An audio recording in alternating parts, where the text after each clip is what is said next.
यानंतर थेट ठाण्यात जाऊया. मुंब्रा रेल्वे दुर्घटनेविरोधामध्ये मनसे आक्रमक झाली आणि मनसेचं शिष्टमंडळ उरलेल्या लोकांनी प्रवास कसा करायचा आणि तुम्ही ऐकूया. मग तिकीट आणि पास का देता त्या लोकांना? आमची लोक जी घरातनं बाहेर पडतात ना, ती परत संध्याकाळी रिटर्न तिकीट आम्ही परत येण्यासाठी काढतो.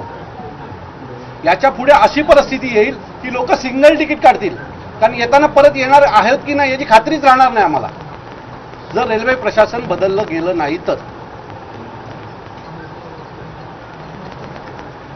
आणि याच्याबद्दल आज मला तुमच्याकडनं उत्तर हवंय दोघांकडनं की तुम्ही याच्या पुढे काय करणार आहात, आम्हाला कशा प्रकारे पुढे जायचं हे तुम्ही आम्हाला समजून सांगितलं पाहिजे. आज ठाणा स्टेशनला, कुठल्याही स्टेशनला हे पेपरचे स्टॉल प्रत्येक ह्याच्यावर कशाला हवे? तो हे पेपरचे जे स्टॉल आहे प्रत्येक प्लॅटफॉर्म, आता एक जो माणूस स्टेशनच्या आतमध्ये घुसतो तो घेईल ना पेपर तिथे. प्रत्येक आता डिजिटल युग आलेलं आहे, लोक मोबाईलवर बातम्या वाचतात, तरी प्रत्येक स्टेशनच्या मध्ये जिथे महत्वाचे 2 डबे येतात त्याच्यामध्येच बरोबर तुमचा तो पेपरचा स्टॉल्स असतो, तिथे चेंगराचेंगरी होते. याच्या बाबतीत ही गोष्ट जर आम्हाला कळते तर तुम्हाला का नाही कळत आहे? हे स्टॉल हवेत कशाला? आम्ही ज्या वेळेला प्लॅटफॉर्मवर येतो त्यावेळेला आम्ही पुढच्या 5व्या किंवा 10व्या मिनिटाला ट्रेन पकडणार असू, तिथे वडापावची एवढी मोठी टपरी, पाण्याची टपरी, हे कशाला हवंय? तिथे बसायला सुविधा करा ना. ज्येष्ठ नागरिक येतात, काही आजारी असतात, त्यांच्यासाठी बसायला खुर्च्या लावा.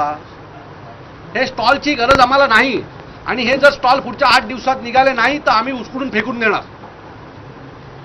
याच्या बाबतीत तुम्ही तात्काळ निर्णय घ्या. हे जे मध्ये मध्ये जे काही लोकांना पोसायला जे टेंडर काढलेत ना ते बंद करा, नाहीतर हे सगळे स्टॉल आम्ही उद्ध्वस्त करून टाकू. आज आमची तुम्हाला ताकीद देतो या बाबतीमध्ये.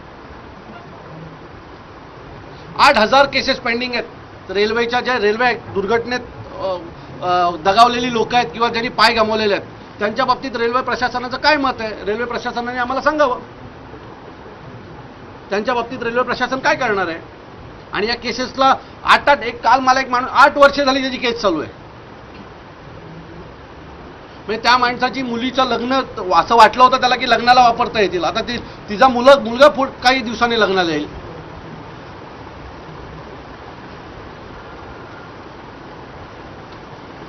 आमच्या ठाणा स्टेशनला चला मी तुम्हाला दाखवतो. ठाणा स्टेशनला 10 वॉशरूम आहेत, 10 मधले 8 बंद आहेत. आम्ही एवढी तिकीट देऊन तुम्ही आम्हाला सुविधा कधी देणार आहात? रोज माहितीच्या अधिकाराखाली जी आम्ही माहिती काढली आहे, रोज 15 ते 20 लोक रेल्वे दुर्घटनेत विविध भागांमध्ये मरतात. त्याला जबाबदार कोण?